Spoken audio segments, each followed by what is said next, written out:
फितना ख्वारिज का मुकम्मल खात्मा करने का वक्त आ गया। इत्तेहाद इत्तेफाक से दहशतगर्दी के फितने का खात्मा करेंगे। वजीर आजम शहबाज शरीफ का एपेक्स कमेटी के इजलास से खिताब। कहा, पाकिस्तान की तरक्की और खुशहाली का एजेंडा इसी सूरत शर्मिंदा ताबीर हो सकता है कि हम सब मिलकर चारों सूबों विफाक, गिलगित बल्तिस्तान और आजाद कश्मीर में अमन व अमान कायम करे। दुश्मन घात लगाए बैठा है। चंद रोज कबल सरहद पार से किए गए हमले का मुंह तोड़ जवाब दिया गया।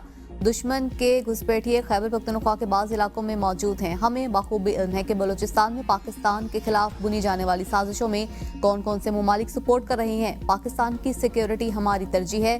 सोशल मीडिया पर पाकिस्तान के खिलाफ झूठा प्रोपेगेंडा किया जा रहा है। सिक्योरिटी फोर्सेस के जवान मुल्क की हिफाजत के लिए अपनी जान का नजराना पेश कर रहे हैं।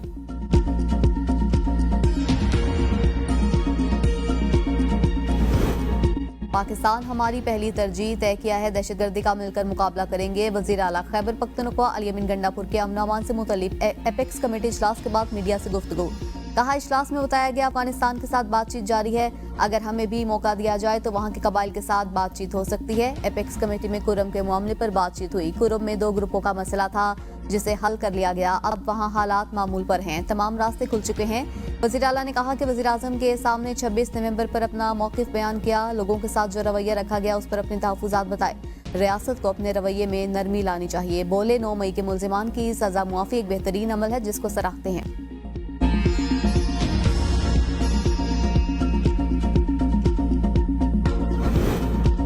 वज़ीर आज़म शहबाज शरीफ से मौलाना फजल रहमान की टेलीफोनिक गुफ्तगू। सूबों में दीनी मजारिस रजिस्ट्रेशन की कानून साजी के लिए वज़ीर आज़म से किरदार अदा करने की दरख्वास्त। वज़ीर आज़म की मौलाना फजल रहमान को कानून साजी के लिए हिमायत की यकीन दहानी। कहा, सूबों में कानून साजी के लिए वज़राए आला से राबता करूंगा।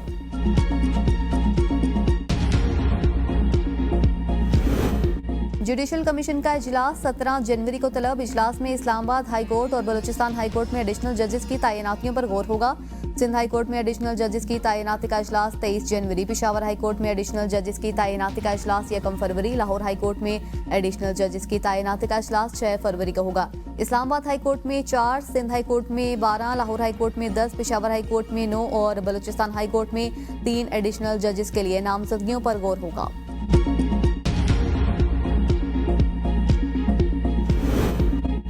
मुज़ाकरात के बारे में हमारा बड़ा क्लियर बयानिया आ चुका। अपोजिशन लीडर उमर अयूब की मीडिया से गुफ्तगू। कहा, हमने 2 पॉइंट्स रखे हैं। बानी पीटीआई शाह महमूद कुरैशी और तमाम असेरान को रिहा किया जाए। 9 मई और 26 नवंबर की तहकीकात के लिए कमीशन की तश्कील का कहा है।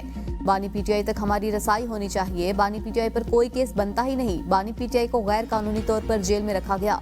शाह महमूद कुरैशी कहते हैं, पाकिस्तान इस वक्त नाजुक मोड़ पर खड़ा है। कानून के दायरे के अंदर रहकर बात कर रहे हैं। सियासी कैदियों को रिहा किया जाए। पीटीआई वाले एक हाथ से मुआफीनामा लिखते हैं तो दूसरी तरफ धमकियां देते हैं। वजीर इत्तलात पंजाब असमा बुखारी की प्रेस कॉन्फ्रेंस। कहती हैं, मुआफी उनको मिलती है जो मुआफी मांगे। ये लोग फिर से 9 मई दोहराने के लिए तैयार हैं। 9 मई करने वालों को अब भी इनकी सरपरस्ती हासिल है। वजीर आला हाउस पेशावर में इंफिसादियों के लिए तकरीब रखी गई। पीटीआई ने मासूम बच्चों का इंतशारी सियासत का ईंधन बनाया। जेल इत्तेहादी कमेटी पर तनकीद करते हुए असमा बुखारी ने कहा कि इस कमेटी का वाहिद मकसद बानी पीटीआई के सेल में घुसता है। इन्हें पख्तूनख्वा के जेल क्यों नजर नहीं आते।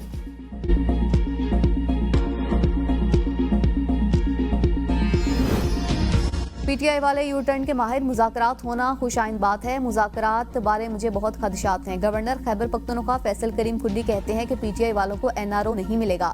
पीटीआई वालों के केसों का फैसला अदालतों ने करना है। पार्लियामेंट ही बेहतरीन फोरम है। सड़कों पर मसले हल नहीं होते।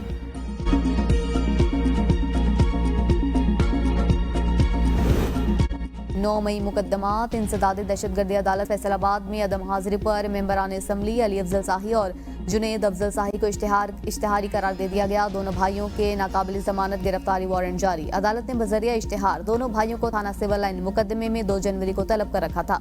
मुतल्लिका पुलिस को मजीद कार्रवाई का हुक्म दे दिया। अदालत ने मुल्जिमान की महकमा रेवेन्यू और मुतल्लिका SHO से प्रॉपर्टी की तफसीलात भी 7 जनवरी को तलब कर ली। हज मुआवनीन और खुदाम के सिलेक्शन के अमल में अदम शफाफियत केस। NTS के जरिए सिलेक्शन से मुतालिक वजारत मजहबी उमूर से 20 जनवरी तक जवाब तलब। इस्लामाबाद हाई कोर्ट ने वजारत मजहबी उमूर को प्रोसेस से रोकने के हुक्म इम्तना की दरख्वास्त पर भी नोटिस जारी कर दिया। अदालत ने रिमार्क्स में कहा, बगैर बोली वजारत मजहबी उमूर की जानिब से प्रोसेस किया जाना ऑफिस ऑर्डर की खिलाफ वर्जी है।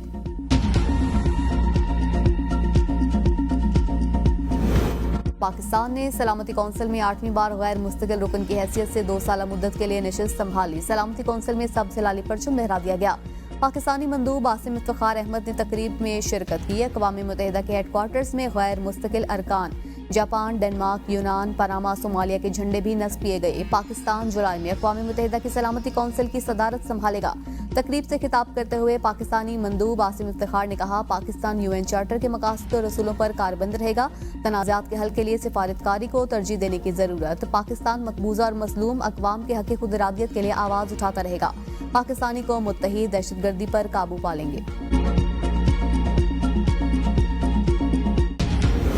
गैर कानूनी सरगर्मियों में मुलव्वस इंटरनेशनल एनजीओज के खिलाफ एक्शन का फैसला। 2 international NGOs tobacco free kids vital strategy के खिलाफ एक्शन के अहकाम जारी। दोनों को बंद करने का फैसला। वजारत दाखिला ने आज़ाद कश्मीर, जीबी सूबों और स्टेट बैंक को एनजीओज बारे मरासला भिजवा दिया। स्टेट बैंक को टोबैको फ्री किड्स और वाइटल स्ट्रेटजी के बैंक अकाउंट्स मंजमद करने की हिदायत। Tobacco free kids vital strategy गैर कानूनी तौर पर काम कर रही थी।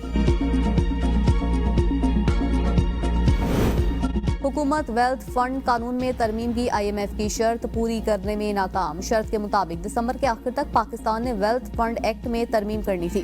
तरमीम का मकसद शफाफियत और SOEs की फरोख्त के लिए मुसाबकती अमल यकीनी बनाना था। ज़राए वजारत खजाना के मुताबिक IMF के साथ तय डेडलाइन तक एक्ट में तरमीम नहीं की जा सकती। वेल्थ फंड एक्ट में तरमीम के मसवदे पर वसी पैमाने पर काम हो चुका है। IMF और वजारत खजाना के दरमियान इख्तलाफात के बाइस ताहाल तरमीम नहीं हो सकी।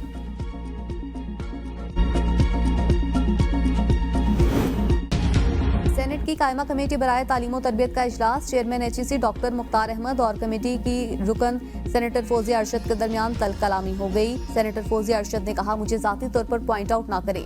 वाइस चांसलर उर्दू विफाकी यूनिवर्सिटी ने कहा, मैं तस्लीम करता हूँ यूनिवर्सिटी के मसाइल हैं। विफाकी उर्दू यूनिवर्सिटी की बदकिस्मती रही कि कभी मुस्तकिल वाइस चांसलर नहीं रहे। सेनेटर कामरान मुर्तजा ने कहा, ये सिर्फ एक यूनिवर्सिटी नहीं बल्कि मुल्क की मुतादिद यूनिवर्सिटीज का मसला है कि तनख्वाहें नहीं दी जा रही। चेयरमैन HEC ने कहा कि 2017 और 18 का बजट 65 बिलियन था। उर्दू यूनिवर्सिटी मसाइल की आमाजगाह है। यूनिवर्सिटी में कुछ ग्रुप्स बहुत ताकतवर हैं। सेनेट कमेटी ने कौमी कॉन्फ्रेंस बराए तालीम बुलाने का फैसला कर लिया। कौमी कॉन्फ्रेंस में तमाम सूबों के वज़राए आला और विफाकी और सूबाई वज़राए तालीम को तलब किया गया।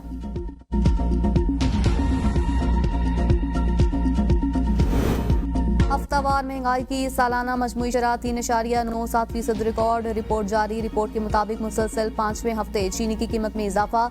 चीनी ₹1.31, चिकन ₹42.07 फी किलो महंगी हुई। प्याज ₹6.37, दाल मूंग ₹4.17 फी किलो महंगी हो गई। 2.5 किलो घी कॉटन ₹7.73 महंगा। दाल मसूर, बीफ, बासमती चावल भी महंगे हो गए। एक हफ्ते में 10 अशिया सस्ती हुई। 23 की कीमतों में इस्तेहकाम रहा। लीबिया कश्ती हादसे में बदनाम जमाना इंसानी स्मगलर समेत 7 मुल्जिमान गिरफ्तार। इंतहाई मतलूब मुल्जिमान की शनाख्त खुर्रम शहजाद और खुर्रम सुनियारे और अहमद जजा के नाम से हुई है। दीगर मुल्जिमान में राजा कदूस, अब्दुल निकाश, मोहम्मद इरफान, दाऊद और उस्मान शबीर शामिल। मुल्जिमान को गुजरांवाला और गुजरात के मुख्तलिफ इलाकों से गिरफ्तार किया गया। मुल्जिमान सादा लो शहरियों को गैर कानूनी तौर पर बैरून मुल्क भिजवाने में मुलविस पाए गए। मुल्जिम खुर्रम शहजाद उर्फ खुर्रम सुनियारे लिबिया कश्ती हादसे में मुलविस है। मुल्जिम लीबिया में मुकीम बैनुल-अक़वामी एजेंट्स का अहम कारिंदा है। मुल्जिम ने कमसिन बच्चे को कश्ती के जरिए यूरोप भिजवाने के लिए 10 लाख रुपए बटोरे। मुल्जिम निसार अहमद जज्जा ने शहरी को गैर कानूनी तौर पर यूरोप बरास्ता लीबिया भिजवाने के लिए लाखों रुपए वसूल किए। कालाम, गिजर, शांगला, स्कर्दू में बर्फबारी के बाद मौसम मजीद सर्द। हर तरफ पहाड़ों ने सफेद चादर ओढ़ ली। वादियों का कुदरती हुस्न दोबाला हो गया। हसीन और दिलकश नज़ारों को देखने के लिए सयाह बड़ी तादाद में पहुंच गए। ताहम सड़कों की सफाई के इंतजामात न होने के बाद सयाहों को मुश्किलात का सामना। कालाम बाजार में सैकड़ों गाड़ियां फंस गईं। चीन में कोरोना के 5 साल बाद एक और वायरस तेजी से फैलने लगा। मुतासरा अफराद को नज़ला और कोरोना जैसी इलामात की शिकायत। अस्पताल मरीजों से भर गए। हलाकतों में तेजी आ गई। वायरस में नज़ले, इन्फ्लुएंजा A, HMPV, नमूनिया और कोविड-19 जैसे इलामात शामिल हैं।